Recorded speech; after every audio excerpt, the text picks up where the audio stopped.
Hi කොහොමද ඉතින් ඔයාලට මං හිතනවා ඔයාලා සතුටින් පරිස්සමින් ඇති කියලා. අද අප්‍රේල් 14 ඒ කියන්නේ අද අවුරුදු මම ප්‍රාර්ථනා කරනවා ඔයාලට සුබ අලුත් අවුරුද්දක් වෙන්න කියලා. ඉතින් ඔන්න අදත් අලුත් වීඩියෝ එකක් ගෙනාවා. මේ නම් අප්‍රේල් 13. ඒ කියන්නේ අපි අද ගෙදර කැවුම් උයන දවස. මේ නම් කොණ්ඩ කැවුම් උයන්න තමයි හදලා තියෙන්නේ. මට මේකේ කලින් වීඩියෝ එකක් නම් ගන්න බැරි වුණා. මේ තියෙන්නේ දැනටමත් උයපු කොණ්ඩ කැවුම්. අම්මයි අක්කයි කොණ්ඩ කැවුම් උයන ගමන් තමයි මේ ඉන්නේ. මේවා නම් ගොඩක් රසයි.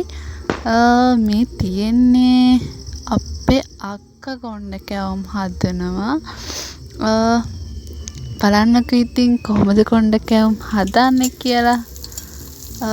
ගොඩක් අයට අමාරුම වැඩක් තමයි මේ කොණ්ඩ කැවුම් හදන එක. ඒත් ඉතින් පුරුදු අයට නම් එච්චරම අමාරු වැඩක් නෙවෙයි ඒක.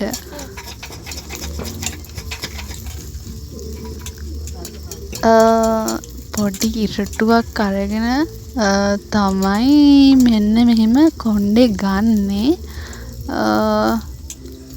ටික තෙලුත් ඒකටම දානවා. බලන් ඉන්නකෝ ඉතින් කොහොමද යන්නේ කියලා.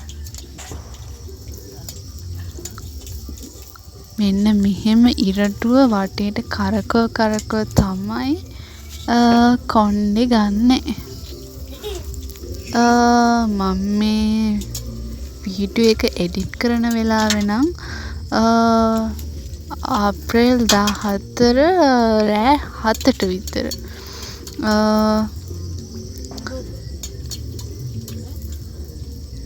වටේටම එක සද්ද නම් ඇහෙනවා ඉතින්. ඒක නම් ගණන් ගන්න එපා ඉතින්. අපේ අක්කා මෙහෙම කොණ්ඩ කැවුම් හදන්නේ ඉතින් දර ලිපේ. දැන් නම් කොණ්ඩ කැවුම හැදිලා ඉවරයි.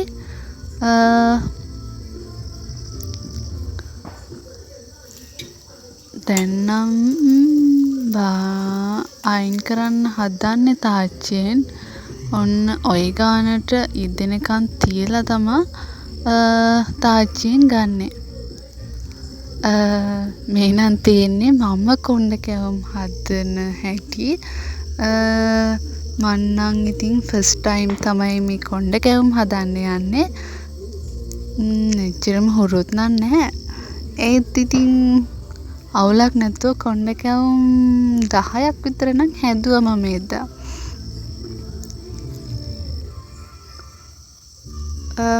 පොඩ්ඩක් ඉතින් ගින්දරත් අඩුයි මේ වෙලාවේ ලිපේ. අත් දෙකම මේකට යූස් කරන නිසා කොහොමත් දකුණු අත නම් පොඩ්ඩක් හුරු අතනේ. වම් අත නම් පොඩ්ඩක් අමාරුයි. ඉරටුව කරකවන්නත් අමාරුයි. ඒත් කොහොම හරි කොණ්ඩ කැවුම ඔයා ගත්තා. බලන්නකෝ ඉතින්. පොඩ්ඩක් ඉතින් දර ලිපේ උයන නිසා ගින්දර වෙලාවකට වැඩි වෙනවා, වෙලාවකට අඩු වෙනවා. එහෙම ප්‍රශ්න තියෙනවා ඉතින්.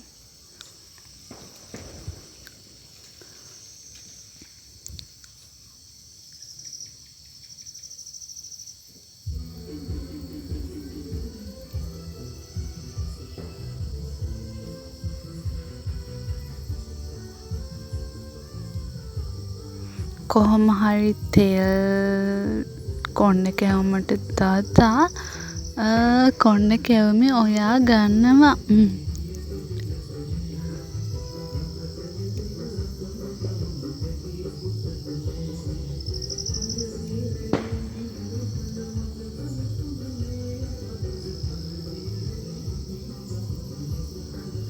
මේ තියෙන නම් අපි මුං කැවුම් හදන්න හාල් කොටා ගත්ත විදිහ අපේ ගෙදර තියෙන වංගෙඩියට දාලා තමයි අපි හාල් කොටා ගත්තේ.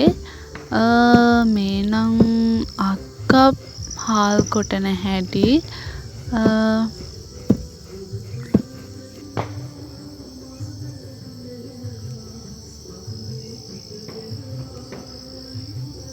දැන් ඉතින් ගොඩක් අය වංගෙඩිය යූස් කරන්නේ නෑනේ.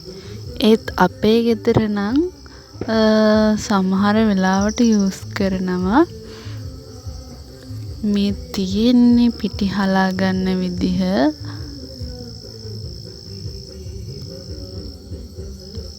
පෙනේරයක් යූස් කරලා තමයි පිටි ටික හලා ගන්නේ.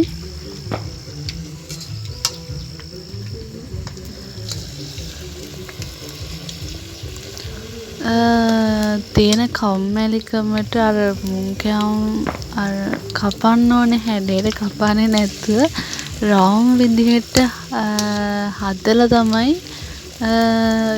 ගත්තේ. මේකේ මුං කැවුම් රවුම්. මේ තියෙන්නේ රවුමට හදාගත්ත මුං කැවුම් මිදෙන විදිහ.